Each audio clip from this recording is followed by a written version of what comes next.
लेते हैं रिजल्ट का, तो आपका इंतजार शायद बहुत महंगा पड़ सकता है आपको। जिनको ऐसा लगता है, जिनका कट ऑफ इस लेवल का है, कट ऑफ से रिलेटेड जो वीडियो है सटीक जल्द आप लोगों को उपलब्ध करा देंगे। बच्चों का बहुत कॉल आ रहा है इस रिगार्डिंग। लेकिन आप लोगों ने भी कई यूट्यूबर्स वगैरह का देखा होगा, उसके बावजूद जिन लोगों को ऐसा लगता है कि आपका रिजल्ट आ रहा है, उसके बाद भी आप अपने बिस्तर पे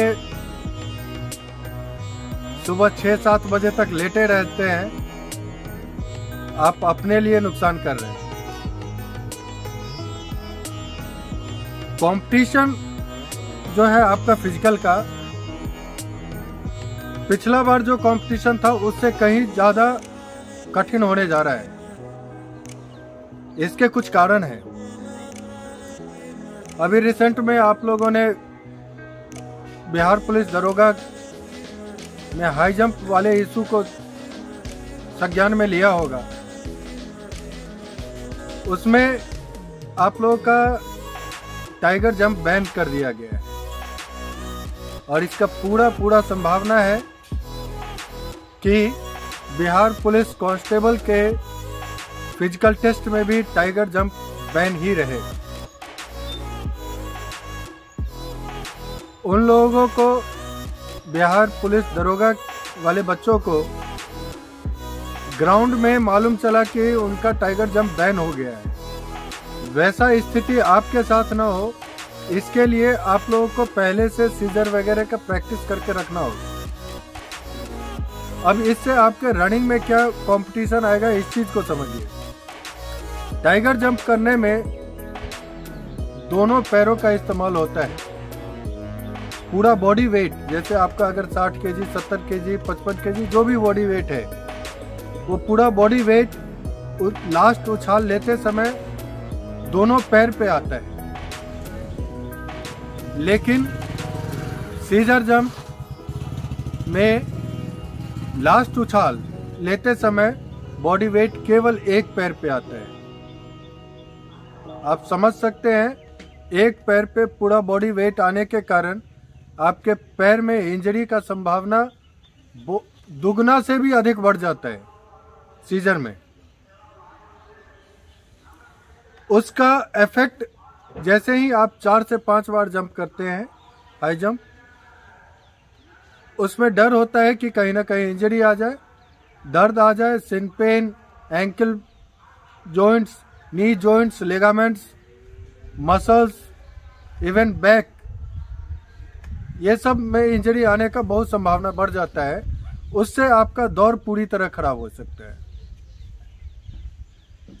अभी जो बच्चे, एक तो ये कारण होगा फिजिकल टफ होने का कि आपको सीजर में प्रैक्टिस भी करना है, एक पैर पे प्रैक्टिस करना है, उसके बाद आपको दौड़ को मेंटेन रखना है। आपका टारगेट 5:20 के अंदर मिनिमम होना चाहिए।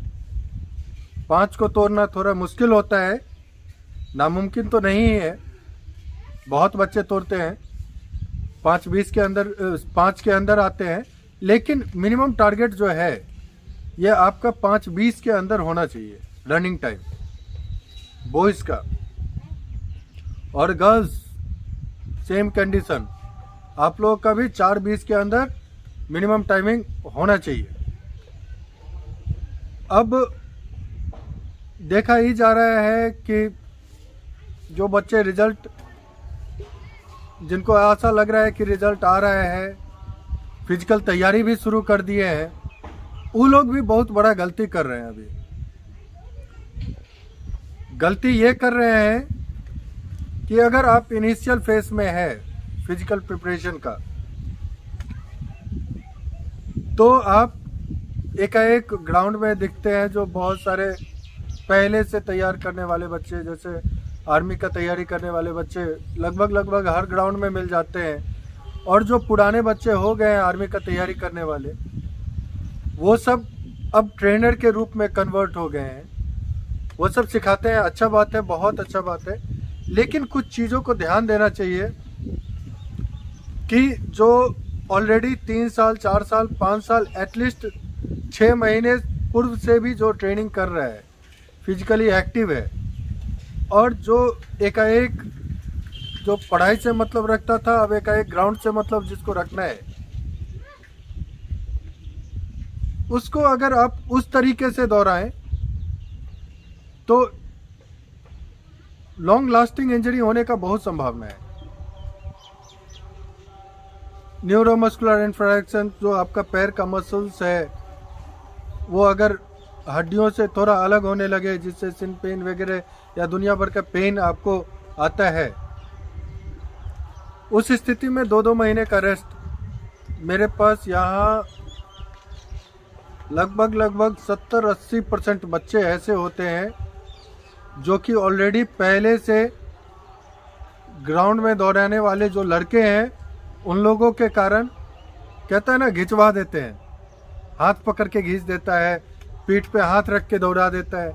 यार अभी पहले स्ट्रेंथ गेन कीजिए, एंडोरेंस गेन कीजिए, स्टैमिना आएगा।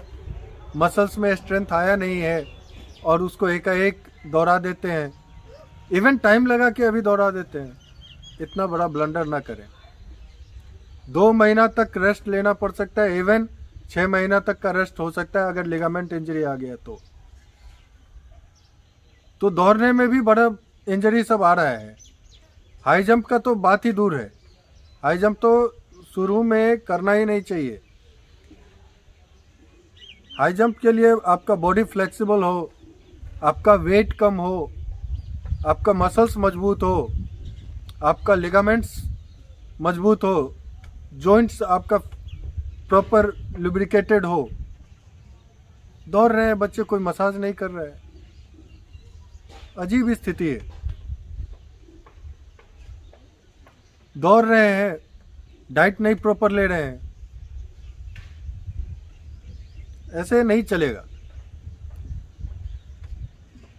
या तो जो जितने भी बच्चे हैप्पियर हुए हैं 12-13 लाख, उसमें से 50,000 के करीब या उससे थोड़ा कम जो बच्चे रिटर्न में जिनका रिजल्ट आएगा, या तो बस रिटर्न का रिजल्ट लेके रहना है या 8400 समथिंग जो है उसमें आना है आपको। अगर उसके लिए उसमें आना है तो आपको प्लान्ड वे से अपने फिजिकल का स्ट्रेटजी तैयार करना होगा, जिसमें सबसे पहला तरीका जो होना चाहिए वो आपको अपने इंजरी से बचने का सबसे पहला आपका तरीका, उस पर फोकस करना है कि आप इंजरी से कैसे बचें।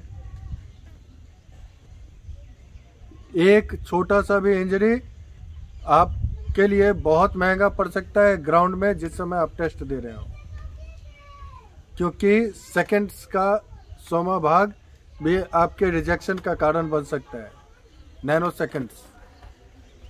So please be aware. Merit आपका फिजिकल पे ही बेस्ड है, रिटर्न हो गया। अब आप जहां भी हैं वहां सुरक्षित रूप से, सुरक्षित तरीके से, प्रॉपर स्ट्रैटेजी के साथ, प्रॉपर प्लानिंग के साथ आप अपने फिजिकल का तैयारी करें। कुछ भी इधर उधर ना करें। फिजिकल का तैयारी के नाम पे आप हाथ पांव को डैमेज ना कर लें। मैंने ऐसी स्थिति देखी है, बच्चे की पैरालाइज्ड होके बैठे हैं, हाई जंप करते हैं, हाई जंप के दौरान उनका L3 L4 रीजन बैक का डैमेज हुआ है और उसके बाद न उनका हाथ उठ रहा है न पांव उठ रहा है। नित्य क्रिया नहीं करने लायक है बच्चे। इस बार भी बिहार पुलिस का फिजिकल जब चल रहा था, इवन दरोगा का फिजिकल जब चल रहा था, तो हड्डी के डॉक्टर के यहाँ लाइन लगी हुई थी बिहार पुलिस वाले बच्चों का।